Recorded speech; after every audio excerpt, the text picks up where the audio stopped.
जय हिंद, वंदे मातरम बच्चों। यहाँ पे एक आइसक्रीम का चित्र दिख रहा होगा। आज हम देखेंगे कि पार्ट 2 विलयन के अंतर्गत विसरण और परासरण में अंतर।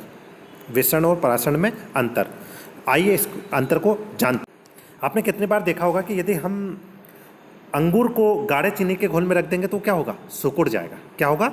सिकुड़ जाएगा। क्यों? यदि अगरबत्ती की महक दूर तक आ जाती है, ऐसा क्यों? किस गुण के कारण आती है कि अगरबत्ती की महक दूर तक आ जाती है? आपने देखा होगा कि यदि कहीं पे समोसे बन रहे हैं तो हमें पास में ही महक आ जाती है। ऐसा क्यों? इस क्वेश्चन के अंतर्गत हम देखेंगे कि जब भी अब अगली बार एग्जाम में आपके पास आएगा कि विसरण और परासरण में अंतर लिखिए, मैं आशा करता हूँ बहुत जल्दी आप आसानी से इस वीडियो को देखने के बाद आप बोलोगे विसरण और परासरण इतना सरल था, ऐसा लगेगा आपको। देखते हैं विसरण और परासरण में अंतर। विसरण के अणु उच्च सांद्रता वाले क्षेत्र से निम्न सांद्रता के क्षेत्र की ओर गति करते हैं। परासरण के अणु निम्न सांद्रता से उच्च सांद्रता की ओर गति करते हैं। आइए एक चित्र के द्वारा देखते हैं। किसके द्वारा? चित्र। ये हमारे पास बुक में एक चित्र है। यहाँ पर ये विलायक और ये विलयन।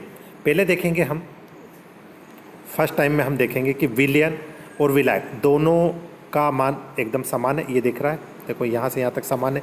लेकिन थोड़ी देर बाद जब हम देखेंगे कि यहाँ पर कुछ समय के बाद हम देखेंगे कि जो विलयन है, आप देखोगे कि जो विलयन बढ़ रहा है और विलायक कम हो रहा है। ठीक है। और ये जो बीच में लगी अर्धपारगम्य झिल्ली कॉपर फेरो साइनाइड काय के लगी है? ऐसा क्यों होता है? तो वही हम हमने विसरण देखो, परासरण में अभी हमने चित्र में देखा, परासरण के अणु निम्न सांद्रता से उच्च सांद्रता की ओर गति करते हैं। वो गति कर रहे थे, पहले एक जैसा था, उसके बाद तो वो आगे बढ़ता जा रहा, वो कम होता जा रहा था दूसरे चित्र में। अच्छा, सेकंड, विसरण में ये सेकंड पॉइंट है हमारा। विसरण में अर्धपारगम्य झिल्ली की आवश्यकता नहीं होती, परासरण में अर्धपारगम्य झिल्ली की आवश्यकता या उपयोग होता है। आपने देखा होगा कि जो विसरण है, किसी, जैसे आप मान लो खाना बना रहे हैं और खाना बनाते हुए आपने देखा होगा कि महक दूर तक जाती है, या अगरबत्ती लगाते वक्त महक दूर तक जाती है। वो कौन सा गुण है? विसरण का। किसका गुण है? विसरण का।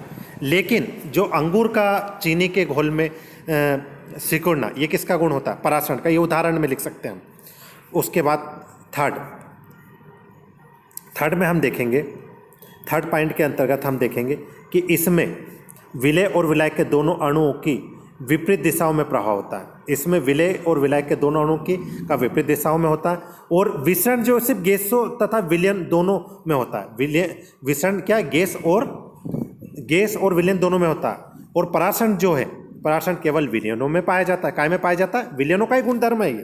परासरण किसका है? विलयनों का। एक और पॉइंट, इसमें केवल विलायक के अणु का ही प्रभाव होता है। तो आशा करता हूं कि आज हमने विसरण और परासरण का अंतर बहुत आसानी से समझा। आप सभी अपने कॉपी में नोट करें, इसका एक स्क्रीनशॉट ले लें विसरण और परासरण का, और अपनी कॉपी में चारों पॉइंट नोट कर लें। अब आपको पता चल ही गया होगा। एक पॉइंट और नोट कर सकते हैं, इसके अंदर एक पॉइंट और नोट कर सकते हैं। जो विसरण है, पांचवा पॉइंट, विसरण की जो प्रक्रिया ये तीव्र प्रक्रिया है और परासरण की प्रक्रिया एक धीमी प्रक्रिया है। ठीक है। इस वीडियो के बाद आपको पता चल ही गया होगा कि गर्म भोजन की महक दूर तक क्यों जाती है? विसरण के कारण। किसके कारण? विसरण के कारण। अगरबत्ती जो होती है उसकी महक दूर तक क्यों जाती है? विसरण के कारण। ये ऐसे उदाहरण आप लिख सकते हैं। Thank you. जय हिंद, जय भारत।